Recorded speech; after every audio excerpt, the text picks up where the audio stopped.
Happy Friday, Hokie Nation. I'm Robert Bateman, joined alongside by lead analyst Chris Coleman for this week's edition of the Friday Q&A.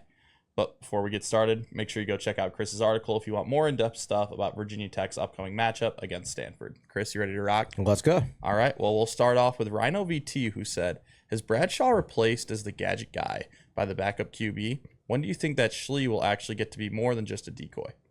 I think as the gadget guy, as a guy who goes in motion and gets handoffs and things like that, you don't necessarily think that a guy like Bradshaw is going to throw it, whereas Schle, he might throw it, so it adds a little bit more from that dynamic.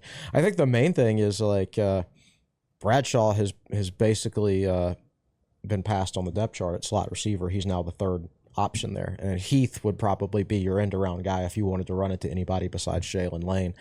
I think we'll see Schle throw it at some point this season. I keep saying that. Maybe it'll be this week, maybe it'll be next week, whatever. It hasn't happened yet.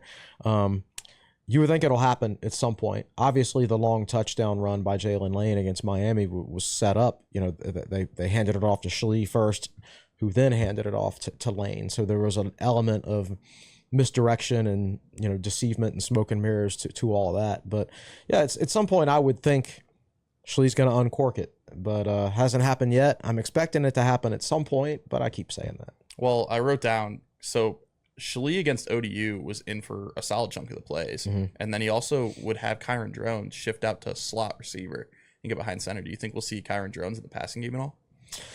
At some point, I said before the season started, I think at some point we'll see Kyron Drones catch a pass this year. Whether that comes from Schle or whether it would come from Malachi Thomas, obviously, who's capable of throwing it as a former high school pitcher.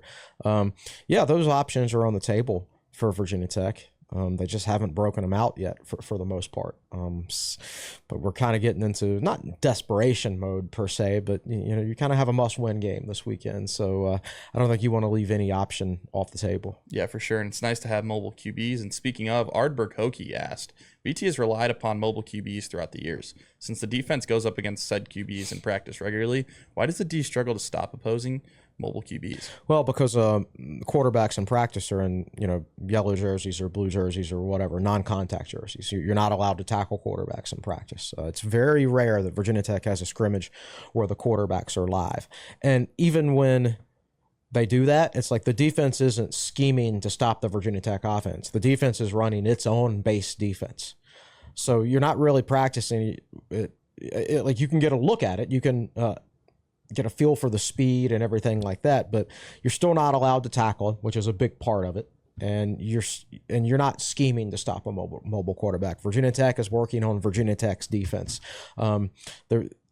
As opposed to like once the season starts in practice, you're going up against the scout team offense to prepare for the Stanford offense. But still, you're not tackling to the ground or anything like that. So I'm of the belief that pretty much everybody struggles to a certain extent with mobile quarterbacks. And that's why almost everybody's gone with mobile quarterbacks these days. That's why Virginia Tech has a mobile quarterback. I mean, Drones goes out there and runs on everybody. And I don't think it's that, Miami or Rutgers or whoever struggles with mobile quarterbacks. I just think that mobile quarterbacks just make things very difficult for a defense. I agree that the Hokies could do a better job, though. Yeah, against those mobile quarterbacks, Virginia Tech's given up a touchdown against Cam Ward, Quinn Hudickel for ODU, and Diego Pavia with Vandy. So definitely struggling against the rushing quarterbacks. And finally, Kay Pulaski wants to know about Virginia Tech's loyalty to the ACC after the overturned Miami call. Both Pry and Whit Babcock have publicly been loyal and supportive of the ACC and Jim Phillips. Was that overturned call the straw that finally broke the camel's back? Does this change Virginia Tech's loyalty and mentality of the ACC and further press upon getting out? Oh, I expect if just about anybody got an offer from another conference and they didn't have to worry about grant of rights, they would be gone. I don't think it makes Virginia Tech any more or less loyal. I think everybody's waiting to see what happens with the Florida State Clemson lawsuit and go from there. But I don't know that Virginia Tech would have a landing spot even if they tried to leave the ACC right now. And I don't know that Florida State and Clemson do either.